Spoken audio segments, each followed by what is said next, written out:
अस्सलाम वालेकुम रहमतुल्लाह। दोस्तों, मैं हूं डॉक्टर हाफिज मुस्तनसर। फ्लू क्या होता है? फ्लू के पीछे अहम असबाब क्या क्या होते हैं, मौजूदा इसकी अलामात क्या होती हैं, इसका होम्योपैथी में मुफीद इलाज कैसे हम करते हैं। तो दोस्त, मैं हूं डॉक्टर हाफिज मुस्तनसर, माहिर अमराज मर्दाना व ज़नाना पोशीदा अमराज। सबसे पहले अगर आप अपने पोशीदा मसाइल खा मर्दाना हो या ज़नाना हो, आप उनका घर बैठे इलाज करवाना चाहते हैं, तो अभी इस नंबर पर जो है व्हाट्सएप पे मुझे अपना फुल केस बताएं, जिसमें अपनी अलामात मौजूदा, फिर अपने एहसासात यानी सेंसेशन, फिर अहम वजूहात जिनका आपको इल्म हो, इसके साथ अपनी जो रिपोर्ट्स होती हैं वो हमें सेंड करें। आफ्टर केस टेकिंग आप घर बैठे हमारे जो शॉर्ट कोर्स होते हैं वो मंगवाएं और उसे यूज करें। तो बात करते हैं फ्लू के ऊपर। देखें, फ्लू एक वायरल इन्फेक्शन होता है। इसका काम होता है आपका नाक, आपका हलक और आपकी जो सांस की नालियां हैं इन पर हमला करना। बदले में आपको एक होता है आम नज़ला, एक होता है फ्लू वाला जो नज़ला होता है, वो जो आम नज़ले से शदीद होता है, तेज होता है, जिसमें आपका जो जिस्म है वो कमजोर हो जाता है, डल हो जाता है। जब ये वाली कंडीशन होगी तो आप समझ जाएं आपको फ्लू हो चुका है, आपको इन्फ्लुएंजा का मसला हो चुका है। असबाब की बात करें तो हमारे पास सबसे बड़ी वजह, सबसे बड़ा जो सबब होता है वो है मौसमी तब्दीली।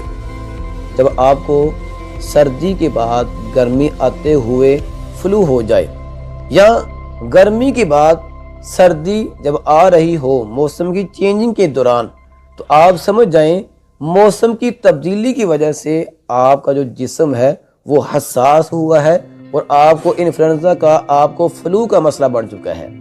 और ये हमारे पास सबसे बड़ी वजह होती है कि मौसमी तब्दीली की वजह से किसी भी पेशेंट को इन्फ्लुएंजा का मसला हो जाना, फ्लू का मसला हो जाना। इसी तरह हमारे पास नंबर 2 पे सबसे बड़ी वजह है वायरस का फैलाव। आप ऐसे समझें एक पेशेंट है जिसे पहले इन्फ्लुएंजा का या फिर फ्लू का मसला हो चुका है। अब वो पेशेंट जो है फ्लू का शिकार हो चुका है, आप जो है उसके पास जाते हैं, वो खांसी करता है क्योंकि सांस की नालियों में इसका वायरस पाया जाता है। खांसी की उस पेशेंट ने आपके मुंह के पास, तो क्या हुआ, उसका जो वायरस था वो आपके मुंह में चला गया, आपके नाक में चला गया। तो यहां से क्या होगा, आपको भी सबसे पहले फ्लू होगा, इन्फ्लुएंजा का मसला बन जाएगा। ये सबसे बड़ी वजह होती है वायरस का एक पेशेंट से दूसरे पेशेंट में मुंतकिल हो जाना। इसी तरह हमारे पास नंबर 3 पे सबसे बड़ी वजह होती है वीक इम्यूनिटी, यानी आपकी जो कुव्वत हयात है, वाइटल फोर्स, उसका कमजोर हो जाना। तो आप जो है फ्लू के या फिर इन्फ्लुएंजा के शिकार हो जाएंगे। वजह क्या है? वीक इम्यूनिटी या फिर वाइटल फोर्स का कमजोर होना, जिसे हम कहते हैं कुव्वत हयात की कमजोरी। इसी तरह हमारे पास नंबर 4 पे सबसे बड़ी वजह होती है ठंडे मशरूबात, ठंडे खाने और फजा में नमी का पाया जाना।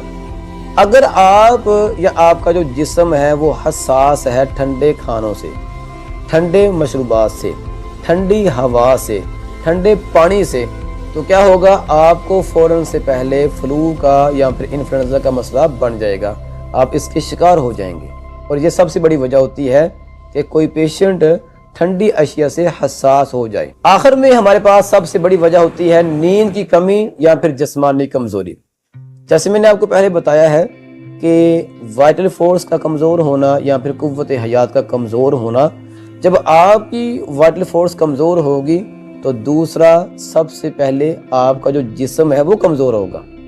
जब जिस्म कमजोर होता है तो आपकी जो नींद है वो डिस्टर्ब होती है। इसीलिए हम कहते हैं नींद की कमी का होना और जिस्मानी कमजोरी का होना, ये असबाब हैं। और इसी वजह से क्या होता है, आपको फ्लू या फिर इन्फ्लुएंजा का मसला बन जाता है। अब दोस्तों बात करते हैं कि हमारे पास इसकी जो मौजूदा अलामत होती हैं, जो सिम्टम होती हैं, वो क्या क्या होती हैं। सबसे पहले जो सिम्टम होती है वो है तेज बुखार का होना, और वो भी अचानक जो है तेज बुखार का होना। इसके साथ आपका जो नाक है या तो बंद हो सकता है या फिर इससे पानी का बहना, बहुत ज्यादा पानी जो है वो निकलता है नाक से, और इसी के साथ आप खांसी के शिकार हो जाते हैं। जब सांस की नालियां तंग होती हैं तो आपको क्या होता है, खांसी लगती है।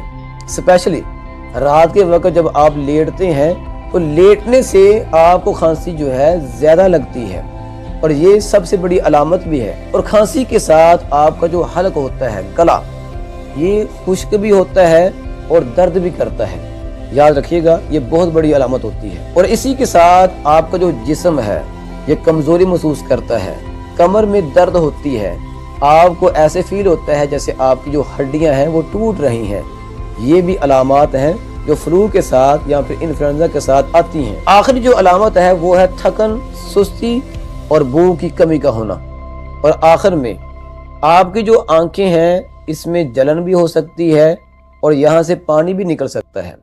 یاد رکھیے گا یہ تمام کی تمام علامات آپ کو بتا رہی ہیں آپ انفلوئنزا کے, آپ فلو کے شکار ہو چکے ہیں. اب دوستو بات کرتے ہیں کہ ہمارے پاس ہومیوپیتھی میں اس کے لیے کون کون سی مفید میڈیسن ہے. دیکھیں ہم جو ہے کسی بھی کمپنی کا جو پروڈکٹ ہے اس کی بات نہیں کریں گے. ہمارے پاس ہومیوپیتھی میں اصل جو میڈیسن ہے وہ ہے پوٹینسی اور مدر ٹنکچر. پوٹینسی کی بات کریں تو ہمارے پاس سب سے بڑی میڈیسن وہ ہے ایکونائٹ. نمبر 2 پہ آرسینکم ایلبم, نمبر 3 پہ بیلا ڈونا اور نمبر 4 پہ برائیونیا, نمبر 5 پہ جیلسیمیم اور آخر میں آتی ہے انفلوئنزینم. انفلوئنزینم یہ جو میڈیسن ہے یہ بہت ہی کمال کی میڈیسن ہے. اب اگر آپ نے ان میں سے کسی بھی ایک میڈیسن کی سلیکشن کرنی ہے تو آپ نے سب سے پہلے پوٹینسی کی جو سمپٹم ہوتی ہے جس کی بنا پہ آپ جو ہے کسی بھی میڈیسن کی سلیکشن کریں گے آپ نے ان کو دیکھنا ہے. اگر بات کریں ایکونائٹ میڈیسن کی تو اس کی جو علامات ہوتی ہیں وہ کیا کیا ہوتی ہیں. اگر آپ کو اچانک سردی لگنے کے بعد کپ کپی, بخار, ڈر, خوف اور بے چینی محسوس ہو, آپ نے سب سے پہلے کیا کرنا ہے, آپ نے ایکونائٹ 30% میں یوز کرنی ہے. دن میں 3 سے 4 دفعہ صرف 5 سے 10 قطرے یا تو زبان پر ڈال لیں اور استعمال کر لیں, یا پھر 1 کپ پانی لیں اس میں 10 قطرے ڈال لیں اور وہ جو پانی بن جائے گا آپ اسے استعمال کر لیں. لیکن ایکونائٹ کی جو علامات ہیں اچانک سردی لگنے کے بعد بخار کا ہونا, کپ کپی کا ہونا, ڈر خوف کا ہونا, بے چینی کا ہونا, یہ آپ نے یاد رکھنا ہے. اگر ہم بات کریں آرسینکم ایلبم کی علامات کی تو ہمارے پاس سب سے بڑی جو علامت ہے وہ ہے سردی.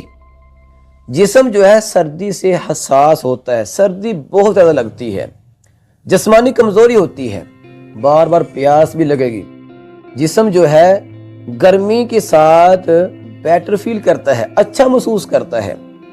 ساتھ ہی رات کے وقت آپ کو کھانسی بھی ہو سکتی ہے, سانس کی تنگی بھی ہو سکتی ہے, بے چینی بھی ہو سکتی ہے. اگر یہ والی علامات ہیں تو آپ کیا کریں گے, فوراً سے پہلے آرسینکم ایلبم لیں گے 30% میں, دن میں 3 دفعہ استعمال کریں گے.